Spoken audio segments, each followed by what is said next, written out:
This is Old and New, where we ask artists about the past and the future because music lives in both.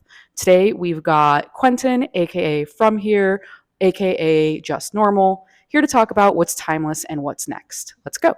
What's an old piece of advice that has stuck with you? Long vision, short steps. I love that. I think, it's oftentimes very easy to get bogged down and just in your head about where you should be versus where you are.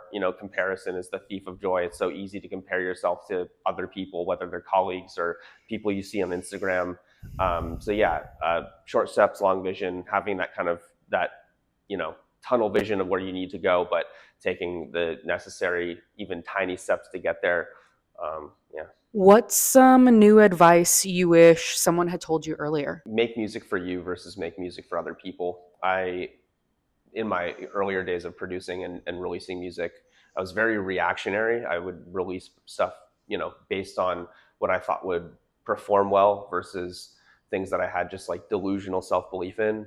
I think the streaming platforms and how everything got, so different once the, lo-fi genre was oversaturated. I think, I wish that someone had just told me, the only way to bank on your success is just by making stuff that you would listen to, rather than making things for the idea that other people will like it. What's an old habit you're trying to break? I am such a night owl. It started when I was in college. I went to college in New York City. It was a pretty regular thing that I would, work until 4 a.m. just diddling on music, just literally sound kick drums for 3 hours.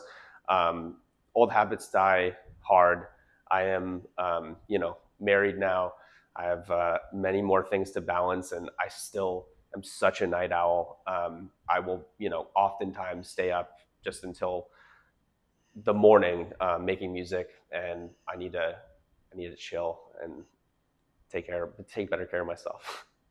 What's a new habit you're trying to build? I'm trying to be more compartmentalized with my time. I have a full-time job. I have a music career, multiple music monikers. It's really hard to fit it all in, especially when you're trying to also be present with your family. I wish I could be a little bit better, and I hope to be better at compartmentalizing my time a bit more so that I can have the bandwidth to do everything without being stretched, too thin. What's an old memory that instantly makes you happy? Spending time with my older brother. He's not with us anymore, and every memory that I have with him is something either phenomenal or something that's really, really special to me. Anything that I think of with my brother is amazing. What is a recent memory that makes you smile? Just going off the brother tip, my younger brother is 11 years my junior, and I call him my twin because he is identical to me in almost every way, and it's so humbling watching him become the young man that he is. He's back in town right now from college. He goes to school for film school in Emerson in Boston, and spending time with him is truly like nothing else. The only people that I feel safe and at home with are is my brother and my wife. What is one of your most memorable early experiences that shaped you and how you walk through life? When I was growing up, I was one of those kids that wasn't allowed to do sports. I was a full-time piano person. My parents had me doing, in piano lessons, serious lessons from the time I was 6.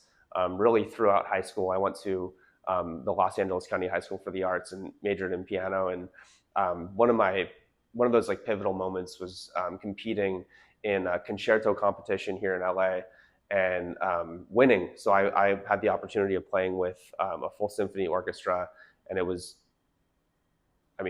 truly one of the most special experiences of my life.